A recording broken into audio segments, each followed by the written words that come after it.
Thanks so much for having me today. I appreciate it. Oh, yes, thank you for talking with us today. My name is Kendra Lewis. I'm a senior here at Mo Valley, Okay. and I play basketball, and I'm head of yearbook staff. Good And for I'm you. Darius Hansel, and I'm a varsity football player, and I'm head of broadcast. Dr. Sanfelippo, your book is called Lead from Where You Are. What inspired you to write this book? Well, here's the thing. So I appreciate the opportunity to talk about it because it's one of those projects that you really kind of get into and you think, man, you just hope that it helps somebody.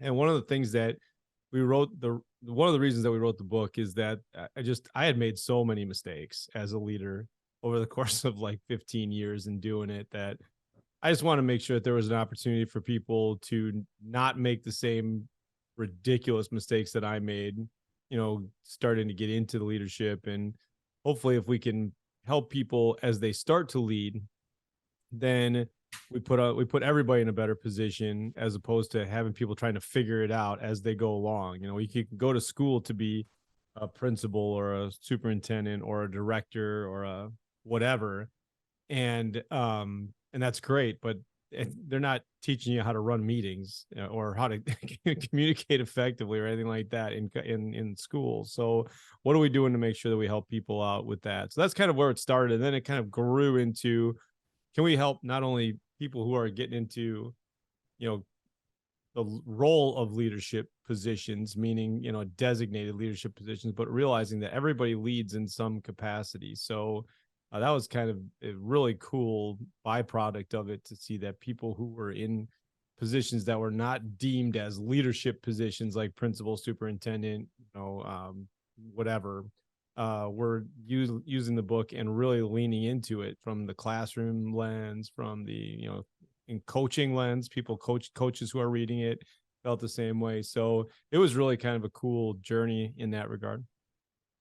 You'll be presenting to over 700 Clearfield County educators in October. How can our teachers take the information from your presentation and utilize it in their classroom leadership? That's a great question. So my hope is when I come and talk to everybody that we can just, sit back and connect a little bit. Because what ends up happening with us a lot in classrooms is that we go and we go and we go and we do and we do and we do, and we don't take a step back to realize the impact of all of that stuff, right? Because there's always something next on the list. So if we can just sit back and talk about the impact that everything that we do has, not only on the kids that we serve, but on our colleagues and the environment of the school, maybe we're a little bit more intentional about how we take care of each other. Because one of the things that we're going to talk about is the idea that if we're waiting for people outside of our walls to take care of us, we're going to be waiting for a long time. So what can we do to make sure that everybody in that space feels like they're valued, feels like they're seen, feels like they're heard, but also just comes and smiles, right? Like, I think there's a lot of times that we just try to get through the day, and there are days that are going to be like that. I'm not going to pretend to like take all those away, but hopefully we can find some joy in the mess, and just kind of help each other out along the way. Finally, you say that every moment is an opportunity to impact the district's story. What is one piece of evidence you would give to students on how they can contribute to the school's culture and impact our district story? So the one thing that we talk about with our groups, regardless if we're talking to kids or we're talking to adults, is that we really need to be intentional about every interaction, because every interaction could be the one that they talk about for the rest of their lives.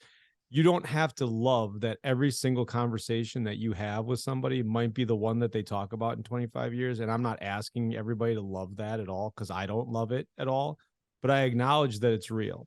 So if I acknowledge that every time I have a conversation with somebody, that might be the one time that they talk to me, that might be the one opportunity that they have to talk about me at some point, then I treat that conversation just a little bit differently. Because at my worst, that might be the one thing that they remember, but also at my best, that might be the one thing that they remember. So how can I find myself closer to being my best in that moment, and being in a situation where they can see the great things, and talk about them beyond the time that the event takes place. And if we can do that, then if we have more of those, that doesn't mean you're not going to have bad days. Everybody's got bad days and everybody has bad interactions. And I understand that.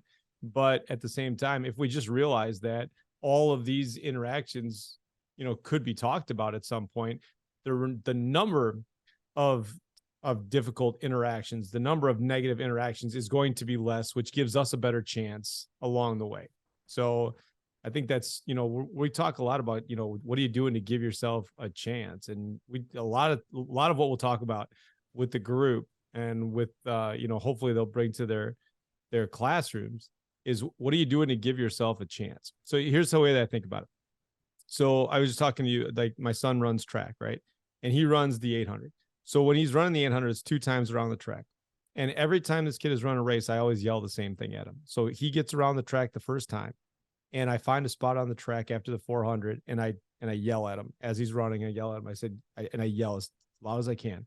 I say, give yourself a chance, because I know that when he gets to the back 200, if he sees somebody in front, he's going to catch almost anybody in front of him, right? But I also know if he doesn't see anybody in front of him and he doesn't believe, he's not going to finish strong. He's going to back off, and he's not going to finish the race as best as he can. So all we're doing is really to give you a chance. That's all this is. I don't know. I'm not going to pretend to know what works. I'm not going to pretend to know what happens in everybody's classroom. I wouldn't do that to you. But can we give ourselves the best chance every day to make sure that we can have a good day for us, a good day for kids, and a good day for the people that were in the building? Thank you for taking a few moments from your busy schedule to talk with us today. We can tell you that our 6 school districts and our Career and Technology Center staff members are excited for you to visit. Thank you again for talking, and have a wonderful day. You as well, everybody. Take care.